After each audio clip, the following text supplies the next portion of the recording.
te sens-tu capable d'être entièrement toi-même avec ton entourage?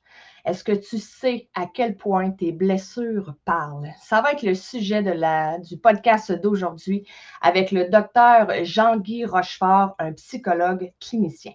Reste là.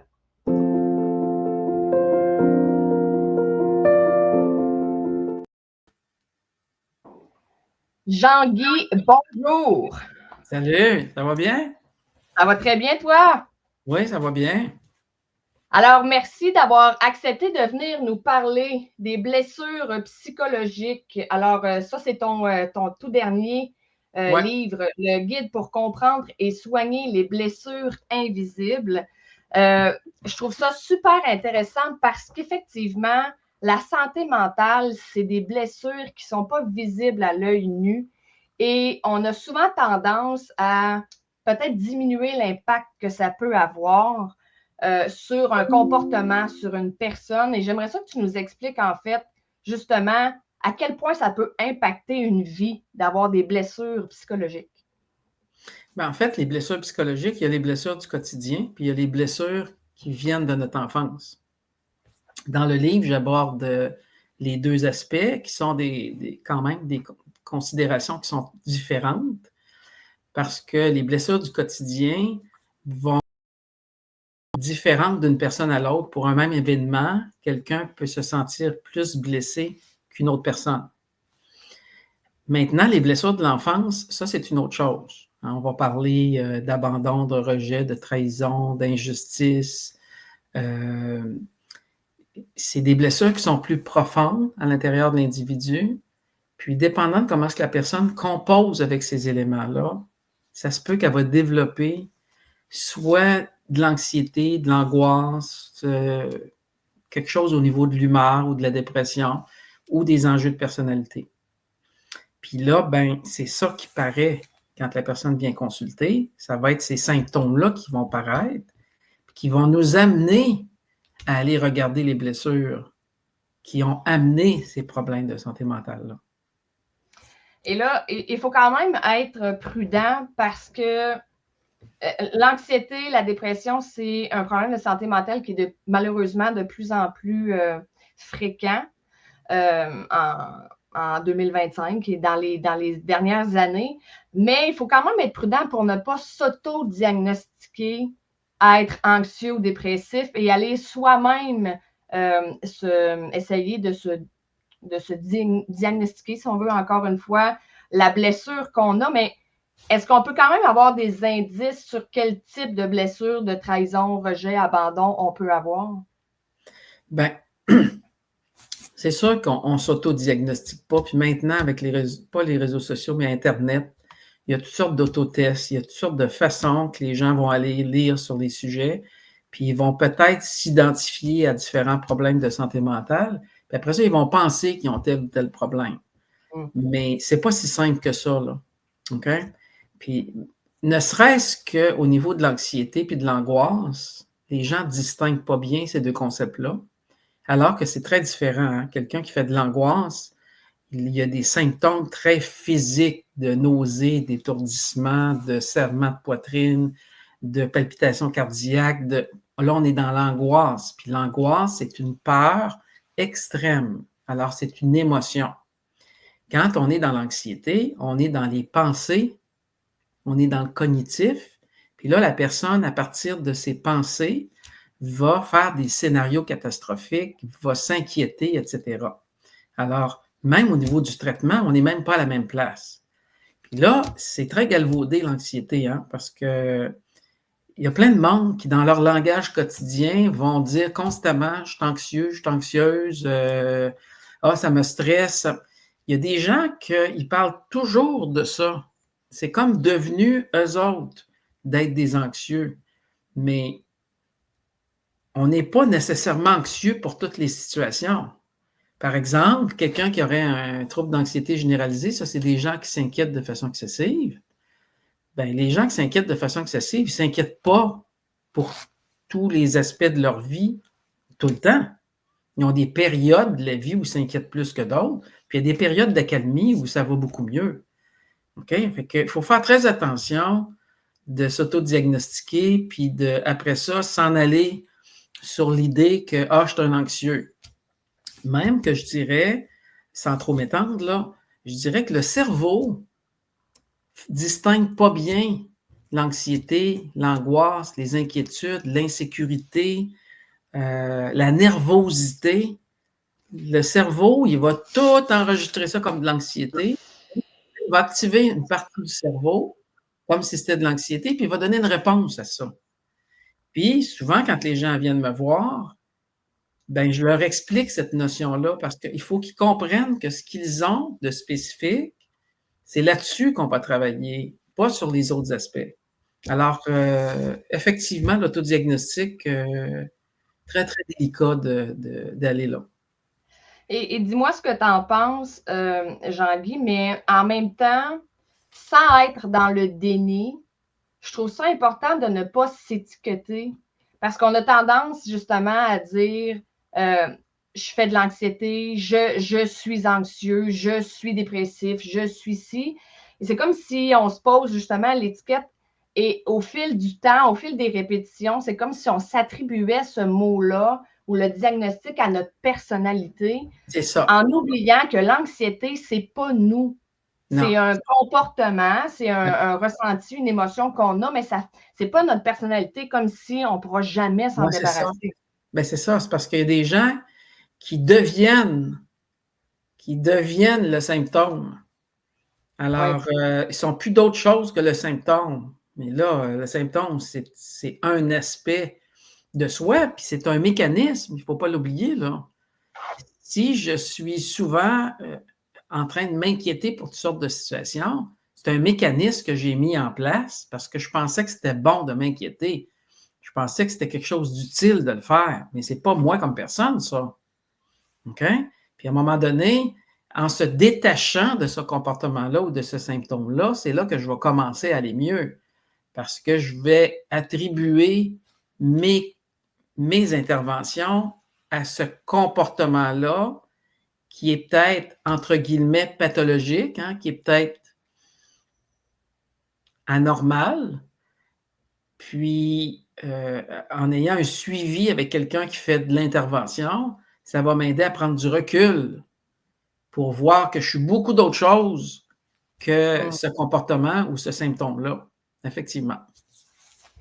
Et si on parle un petit peu d'astuces, parce que, en fait, ceux et celles qui nous écoutent, c'est intéressant quand même d'avoir des pistes suite à l'écoute de notre capsule, parce qu'on sait en fait que les suivis avec des thérapeutes, des psychologues, c'est quand même assez long.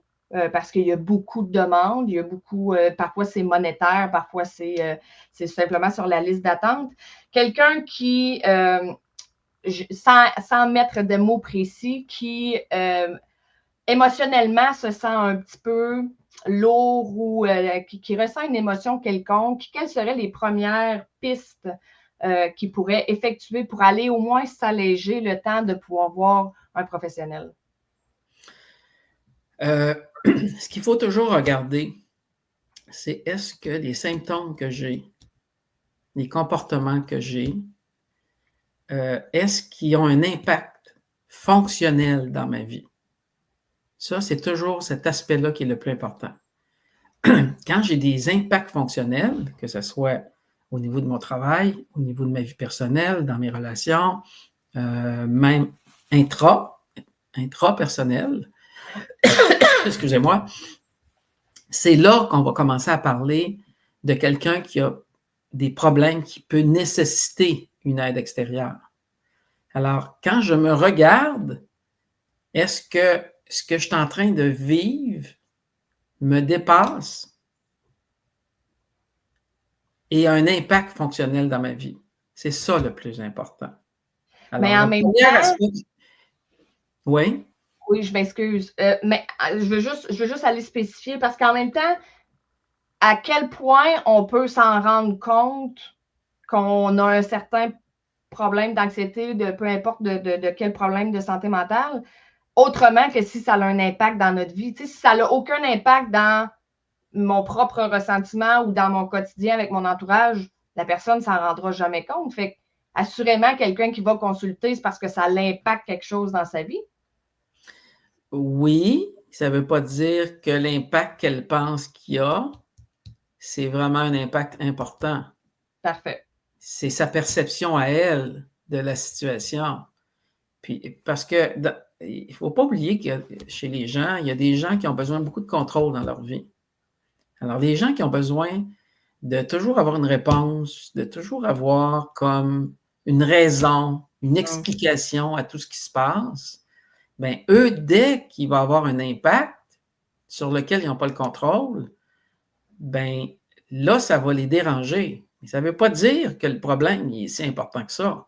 Ça veut juste dire que là, pour cette situation X, la personne n'a pas le contrôle. OK?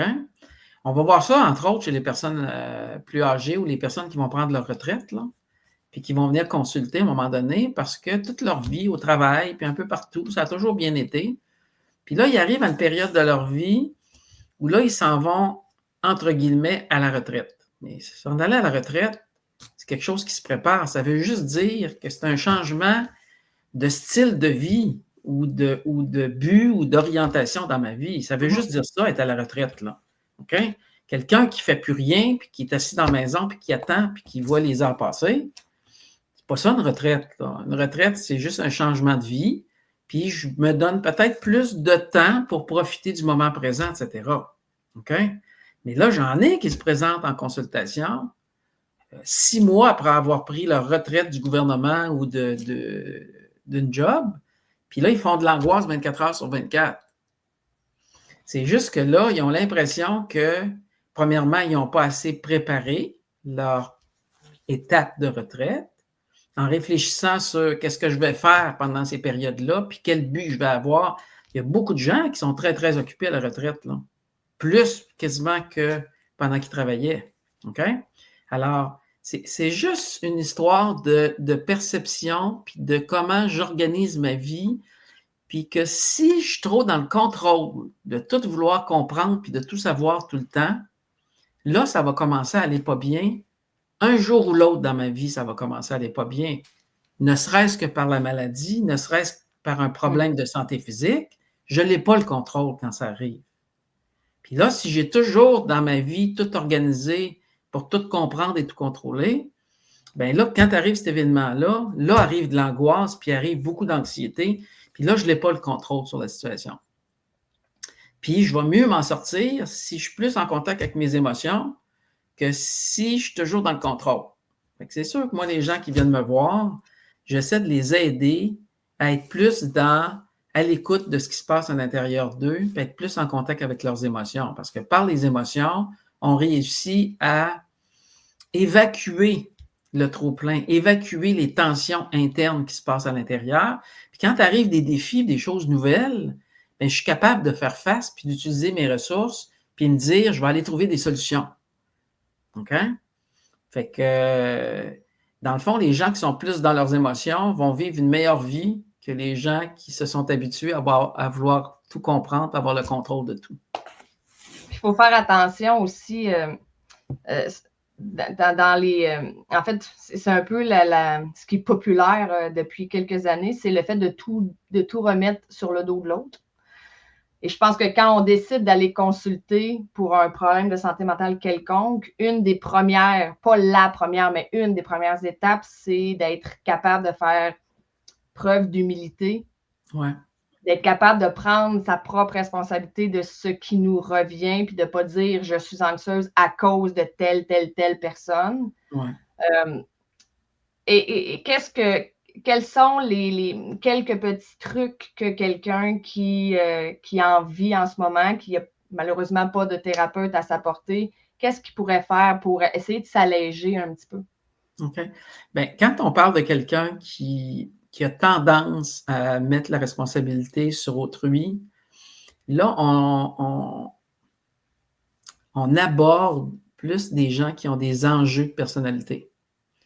Parce qu'une des caractéristiques principales des gens qui ont des enjeux de personnalité, là, je ne parle pas de troubles de personnalité parce que je ne veux pas aller là. OK? Ce sera le sujet d'une autre capsule. Ben, c'est ça.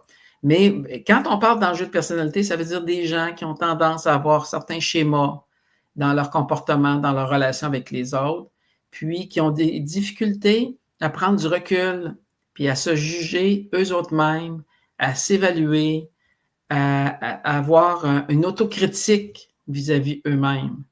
Parce que dans toute situation, il reste qu'on est tout seul avec soi-même. Puis quand arrive une situation, c'est soi-même qu'il faut commencer par regarder en premier pour voir si j'en ai-tu, moi, des solutions par rapport à ce qui est en train de se passer.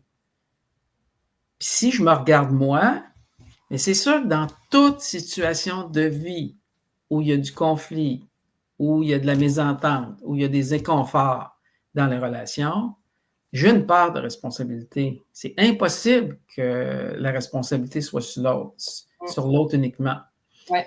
Alors, à partir du moment où moi, je suis en mode ouverture et que je me regarde moi, puis je suis capable de remettre en question certaines choses, bien là, on est dans la communication. C'est juste là que je vais avoir une ouverture pour discuter avec l'autre puis trouver une solution dans ce qui fait problème dans la situation.